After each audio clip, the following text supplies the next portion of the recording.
The Russian President Vladimir Putin is all set to visit India tomorrow for a high-stakes bilateral summit with the Indian Prime Minister Narendra Modi. And at the heart of this visit is the newly finalized agreement on the mobility of skilled and semi-skilled workers. The Indian Ministry of External Affairs officials have said that the document has been finalized and is going through some internal processes before signing. Economic cooperation will be key focus during the summit, and bilateral trade has crossed $65 billion and is driven largely by the Indian import of discounted Russian crude. And yet the relationship remains heavily tilted in Moscow's favor. Kremlin spokesperson Dmitry Peskov acknowledged India's concerns, saying that Moscow wants to purchase more from India and is looking for joint efforts to correct the imbalance. Now, India is pushing for wider access for its marine products, pharmaceuticals, processed food, consumer goods, potatoes and pomegranates, with both sides agreeing to work towards narrowing the deficit. Now, despite the American President Donald Trump imposing tariffs on New Delhi for importing Russian crude oil, Dmitry Peskov has expressed optimism about longer-term ambitions with India. Now, on the question of energy, Moscow has said that supplies to India remain stable despite the sanctions, and India has reiterated that private companies make oil purchasing decisions based on global market conditions.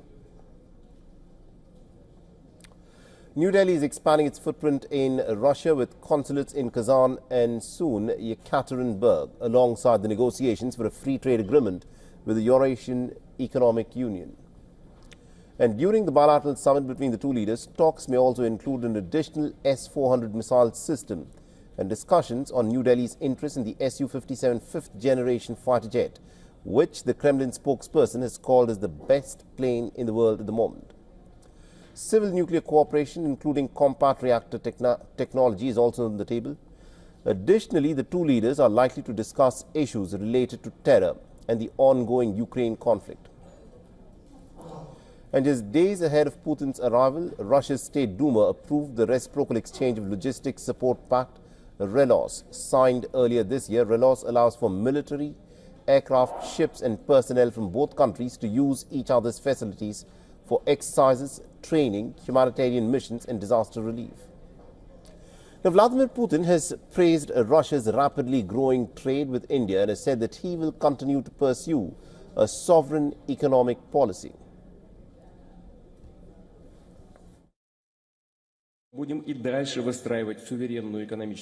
will continue to pursue a sovereign economic policy and act externally based on our own national interests, the needs of domestic businesses and our citizens. We will fulfill our obligations to foreign partners and expand cooperation with those countries that are interested in it. As I have already said, the vast majority of countries act rationally and pragmatically. Over the past 3 years, we have significantly increased. For all the latest news, download the WION app and subscribe to our YouTube channel.